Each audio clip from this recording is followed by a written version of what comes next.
China has the world's largest population. This year it reached 1.2 billion.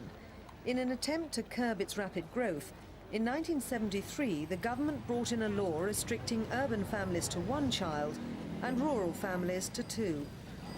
But the law is creating an imbalance in Chinese society, as families restricted to one child always prefer a boy to carry on the family name and look after their parents when they're old.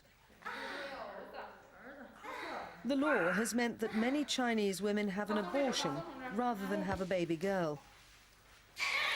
But analysts predict that this practice is storing up future trouble, and that by 2020, up to 1 million Chinese men reaching marriageable age each year will be unable to find a wife due to lack of females.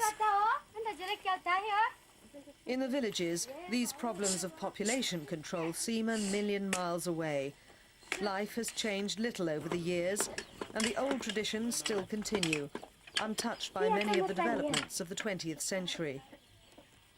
The villages of Ganhaizi are some of the poorest in Luquan County, a rural area 400 kilometres west of Kunming, the capital of Yunan province. The wealthiest of the 80 families in the village earns the equivalent of $120 a year. The poorest, $12. But money is not the most important factor in Ganhaizi. Most of the families here subsist on their own farming, a combination of raising chickens, pigs and cows, planting rice and vegetables, and growing tobacco for cash. The Wang family is one of the poorer families in Ganhaizi. Their annual income does not exceed the equivalent of $36 a year. The money comes from their small tobacco crop, their livestock, and from selling mushrooms which they collect on the mountainside. Unlike many of the other families in the area, the Wang's poverty is made worse by the size of their family. They have 4 children, 2 boys and 2 girls. Mrs. Wang says that they're much worse off than the other village families who mostly have only 2 children. The other families eat better than the Wangs and wear better clothes. She says her children only have 1 pair of shoes to wear. Life is hard. When Mrs. Wang had her children, the oldest is 19, the youngest 12, there'd been no policies of family planning implemented in the village. No one had told her how many children she could have. These policies only reached Ganhaizi later. At the time, the traditional ideas had prevailed. More children meant more wealth and care in old age. Mrs. Wang had given birth to 2 girls first, compelling the Wangs to keep trying for boys. Although the children help in the farming and the girls make all the family's clothes, life is still a struggle for the parents. When they marry and have children, the young Wangs will now have to follow the government policy on family planning. As rural Mia minority, they can still have 2 children, unlike the Han Chinese and city dwellers who are restricted to 1.